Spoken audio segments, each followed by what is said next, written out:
وإياك نستعين اهدنا الصراط المستقيم صراط الذين أنعمت عليهم غير المغضوب عليهم ولا الضالين آمين.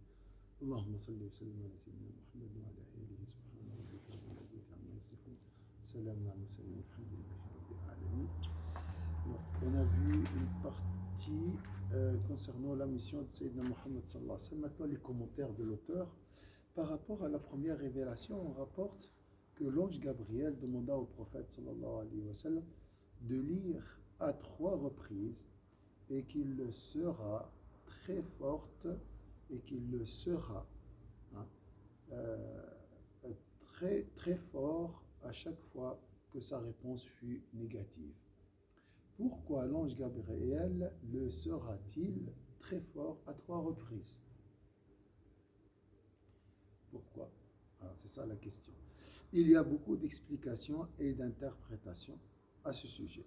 Pour répondre à la question, il faut d'abord remarquer que le prophète sallallahu alayhi wa sallam avait parfaitement connaissance de ce que les Arabes appelaient la croyance en l'invisible. Salam alaikum, Massa Hanan.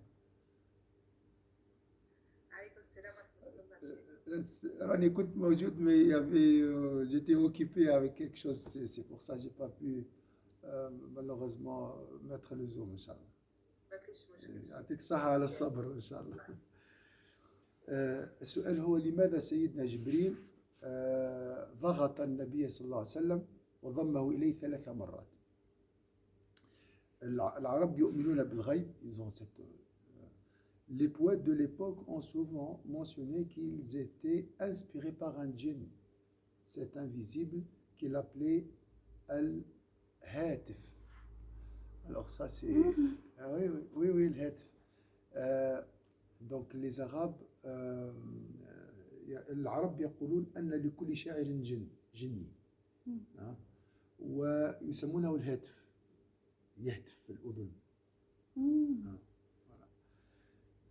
Après, ils ont appelé le téléphone Hatif aussi.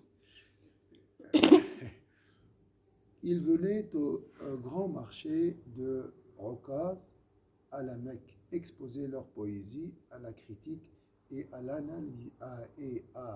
l'analyse afin d'être évalués. Ils avaient un marché de, si je peux dire, un festival culturel.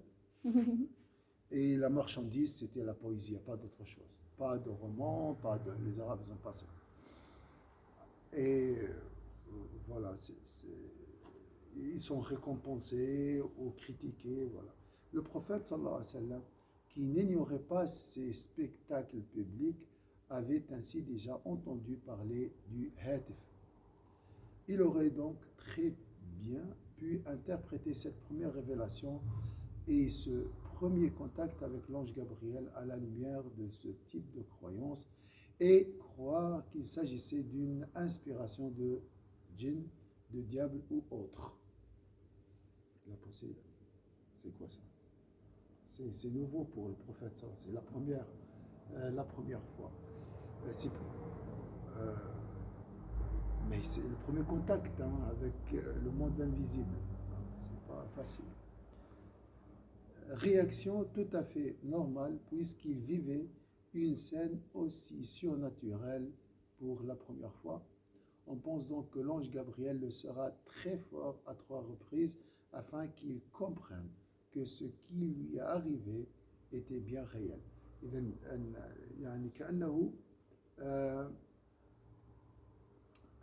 L'ange Gabriel l'a secoué, l'a serré, comme il a dit ici, l'a serré très fort 3 reprises pour lui dire non, tu vis dans le monde réel. Ça c'est la vérité. أنت في الحقيقة لست في عالم الخيال وما تعيشه هو الحقيقة. Il devait comprendre qu'il ne s'agissait ni d'une mauvaise inspiration, ni d'un rêve, ni d'un problème psychologique, ni d'autre chose. Nous, dans notre culture, des fois, si quelqu'un est absent, on le tient de réveille-toi. Comme ça, on le prend comme ça, on le secoue. Ce qui lui arrivait était bel et bien une réalité à laquelle il ne pouvait pas échapper. C'est pour cela qu'en rentrant chez lui, il dit aux membres de sa famille, couvrez-moi, couvrez-moi. Le prophète sallallahu alayhi wa sallam tremblait encore de l'expérience intense qu'il venait de vivre dans la grotte de Hira. Khadija, qu'Allah soit satisfait d'elle, l'écouta, puis le réconforta en lui disant, en lui disant que ce qui lui était arrivé ne pouvait être semblable à ce qui arrivait au poète. Cela n'avait aucune relation avec les diables. Donc ici, la femme, toujours, l'importance du couple qui chemine vers Allah ensemble. Cette complémentarité. L'homme a besoin de la femme a besoin de l'homme. La destination, c'est Allah Azza wa Jalla. Ça, c'est indispensable dans ce qu'on appelle l'entente. Vous entendez toujours l'entente mutuelle. D'accord, c'est bien l'entente. Mais sur quel principe? Il y a le principe de le respect. Mais ça, c'est technique, ça, le respect, si je peux dire. C'est un moyen. Hein? C'est pas, l'objectif, c'est le respect. C'est un moyen pour aller vers quoi? Pour aller vers Allah Azza wa Jalla. Ça, c'est très important de temps en temps entre les couples de faire une assise, de mettre les points, de orienter la boussole toujours. Donc, Sayyida Khadija a rassuré Sayyidina Muhammad sallallahu alayhi wa sallam. La remarque sage et intelligente de Sayyida Khadija, qu'Allah soit satisfait d'elle, rassura alors le prophète sallallahu alayhi wa sallam. Toujours sur le thème de la première révélation, Ibn Sayyid al-Nas affirme qu'elle a eu lieu un lundi du mois de Rabi al-Awwal. Le jour de lundi a beaucoup de secrets. Toujours.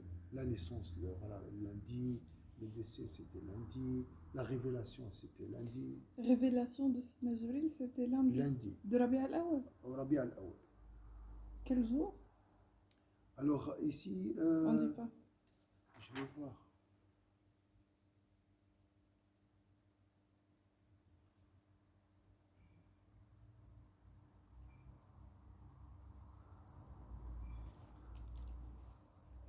Le 8e jour. Parce qu'il y a des gens qui disent le 8e, c'est la naissance, 9e, 10.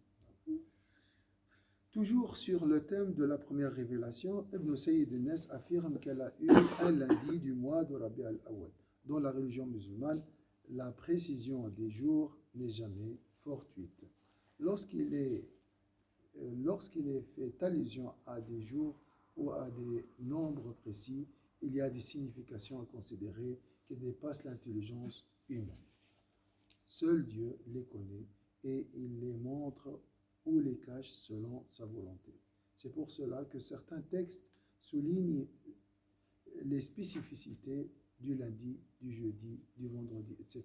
Le prophète sallallahu alayhi wa sallam nous dit par exemple que les œuvres montent au ciel après la prière de la fin de l'après-midi à l'Asr.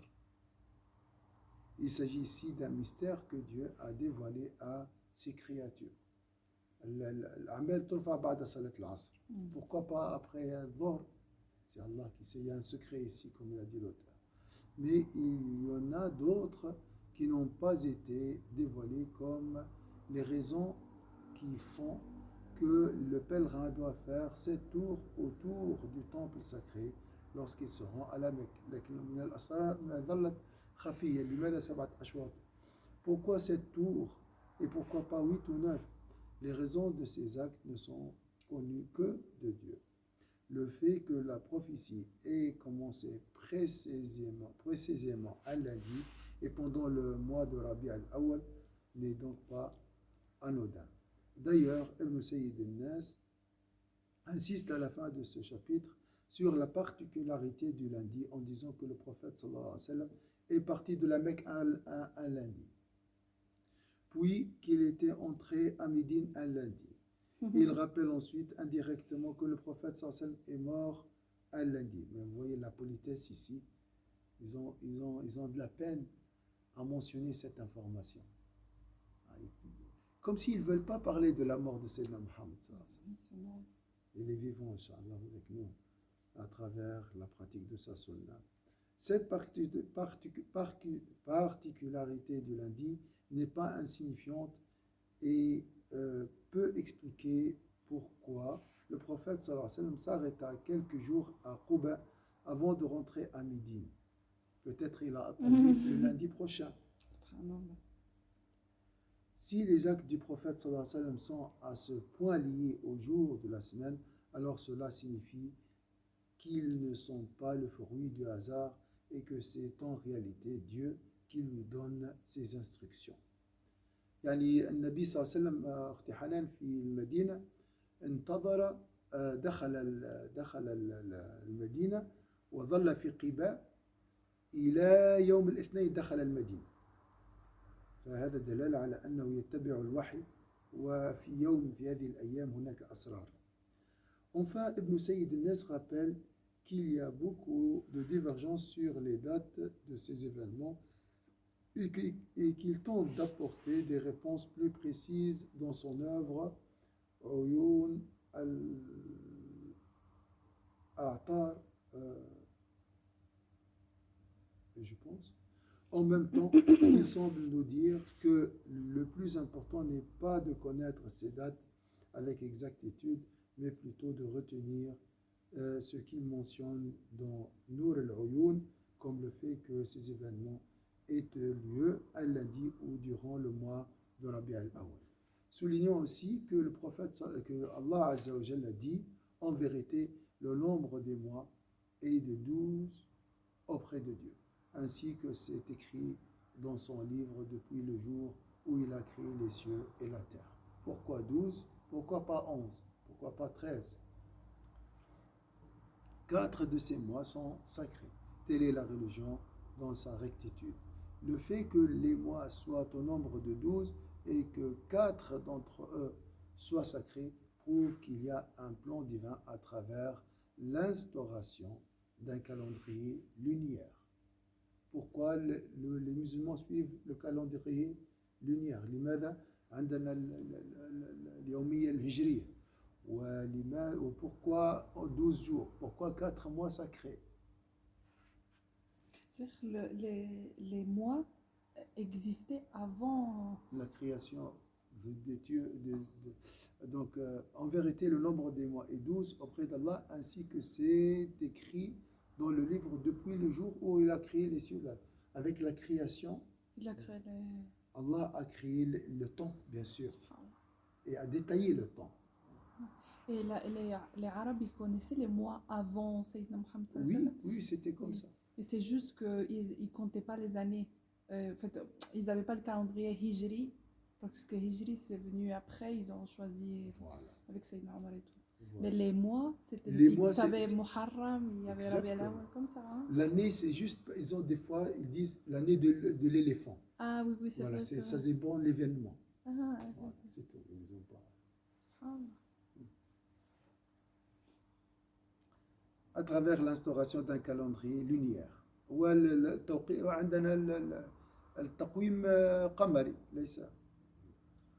Quant aux autres calendriers, ils n'ont pas été imposés par Dieu, mais considérés par les hommes.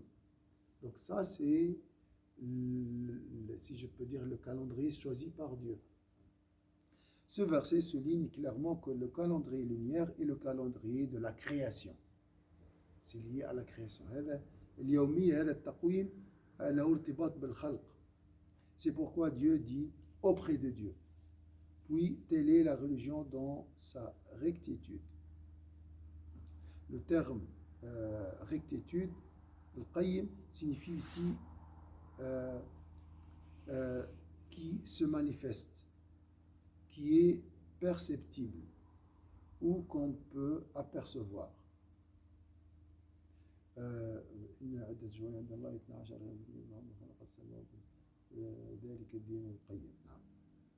Cela veut donc dire que le calendrier lunaire est établi par Dieu dans la création. Ceci n'est pas anodin et doit être relié au sujet développé dans le paragraphe précédent. Dans ce chapitre, l'auteur parle également du voyage nocturne. Cet événement a eu lieu alors que le prophète sallallahu alayhi wa sallam avait 51 ans. Et 51 ans et 9 mois. Dans un hadith, le prophète sallallahu alayhi wa sallam affirme qu'au moment de son départ, il se trouvait entre le puits de Zamzam et le maqam de Sayyidina Ibrahim. Donc, pourquoi ce lieu précisément? Plusieurs explications sont avancées par les savants de l'islam. Ce qui est bien chez cet auteur, il essaie de trouver des réponses rationnelles un peu pour des questions d'ordre spirituel.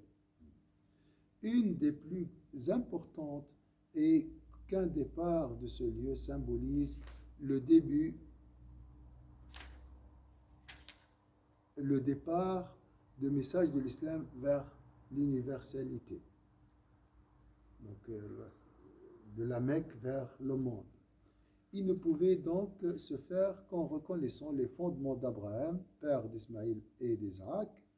Dieu a élu Adam, Noé, la famille d'Abraham et la famille d'Amran et les a élevés au-dessus de tous les hommes. Donc cette religion est enracinée dans le passé et voyage vers l'universalité. Au début de ce verset, Dieu évoque les individus en nommant Adam et Noé. Ensuite, il parle de famille et donc de descendance en citant les familles d'Abraham dont le prophète sallallahu alayhi wa sallam et celle d'Amran. Autrement dit, le prophète sallallahu alayhi wa sallam a été élu par Dieu puisqu'il descend de Adnan, descendant d'Ismaël, fils d'Abraham. Ce voyage nocturne de Sayyidina Muhammad sallallahu alayhi wa sallam est donc un événement qui explique et déclare que l'islam n'est pas une religion mécoise ni arabe, mais universelle. Il y a cet aspect aussi. L'Isra huwa rihla min Mecca ila al-alam. Pourquoi le prophète sallallahu alayhi wa sallam? Oui, c'est la Palestine, c'est aussi le cœur du monde. Aussi. Là, cet aspect de l'humanité. Quand on parle de la Palestine, c'est vraiment... Elle est connue partout, la Palestine. Si tu dis la Palestine, tout le monde connaît la Palestine. فهي رحلة إلى العالم. الإسلام هذا عالمي. L'islam, il est kauni, universel. Le prophète sallallahu alayhi wa sallam commence son voyage en retournant à la source. La source, c'est Sayyidina Ibrahim, à savoir la famille d'Abraham, puisqu'il se trouve à la Mecque, entre le puits de Zamzam et le maqam de Sayyidina Ibrahim. Au moment de son départ, avec toute la symbolique que cela implique. Il achève ensuite son voyage à Jérusalem, qui représente la terre de la famille d'Amran, Sayyidina Isa et tout. Ce n'est qu'une fois ces deux connexions établies que le prophète sallallahu alayhi wa sallam effectue son ascension. La terre tout entière est ainsi connectée avec le ciel par l'intermédiaire de Sayyidina Muhammad sallallahu alayhi wa sallam. C'est très beau aussi. Donc comme si il a connecté la terre, ou les humains, avant de les connecter avec Dieu. Et c'est lui toujours l'intermédiaire. Rahma lil alamin. Après, il a voyagé pour connecter l'humanité à Allah Azza wa Jal. Yani hiya Sayyidina Ibrahim, ça nous rappelle bien sûr la descendance de Sayyidina Ismaïl, Sayyidina Ishaq. Ici. Après, Al-Imran, c'est la famille de Sayyida Maryam et tout. Donc là, on voit toute l'humanité. Il est connecté. Ensuite, après cette union, il a voyagé, le prophète, vers Allah Azza wa Jal. Au niveau de chaque ciel qu'il traverse, il rencontre des prophètes. Cet épisode aussi est riche de symbolisme. En dépassant le septième ciel, il montre que Sayyidina Muhammad sallallahu alayhi wa sallam va plus loin que tous les prophètes. Nous sommes encore une fois face à l'université, à l'universalité de l'islam et face à la préférence de Dieu pour cet homme. Par l'intermédiaire de Sayyidina Muhammad sallallahu alayhi wa sallam, un élan nouveau naît donc dans l'humanité. Voilà, j'ai compris maintenant pourquoi ce lien entre deux sujets, la révélation et le voyage nocturne. Donc, vous voyez, il y a un lien en réalité entre les deux. Ça, c'est le début de l'avènement de l'islam à Sayyidina Muhammad. Et ensuite, le prophète sallallahu alayhi wa sallam a trouvé la connexion avec l'histoire et à connecter l'humanité. Enfin, soulignons qu'au cours de ce voyage, Dieu prescrit le deuxième pilier de l'islam qui est la prière rituelle. طبعا في هذه الرحلة نبينا فرضت عليه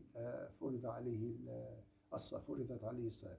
Avant cela, il existait des versets qui parlaient de la prière, mais celle-ci n'est pas identifiée dans ces détails. يعني كانت موجودة إجمالا، يعني الحديث عن الصلاة إجمالا، هنا بالتفصيل. Il s'agissait d'une pratique différente et au sens large, telle que les invocations. Chacun priait Dieu et l'invoquait à sa manière. C'était avant comme ça. Certaines versions disent même que les musulmans priaient en suivant les rites d'Abraham. Donc c'était libre un peu. Alors, chacun fait comme il veut. Après le voyage nocturne, la prière telle qu'on la connaît aujourd'hui est enseignée à Sayyidina Muhammad sallallahu alayhi wa sallam et les musulmans acquièrent leurs propres actes d'adoration. On peut alors commencer à parler de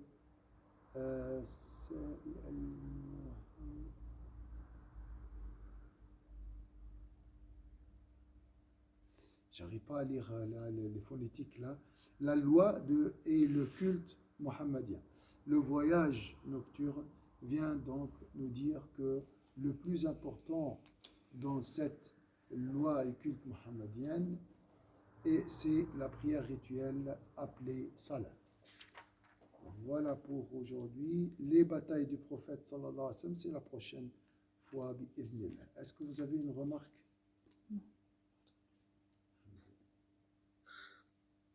يعني النبي صلى الله عليه وسلم كان رحمة يعني للعالمين ودر روابط يعني يجمع العالم كله يعني بين يديه. أيوة، جمع الأجناس وربط الماضي بالحاضر. Donc il a fait la connexion entre le passé et le présent. Il a fait la connexion entre les familles et il a fait ensuite la connexion entre la terre et le ciel. صورة جميلة. نعم. بارك الله فيكم إن شاء الله. جزاكم الله خير. سبحان ربك رب العزة عما يصفون وسلام على المرسلين والحمد لله رب العالمين. شكرا على الصبر.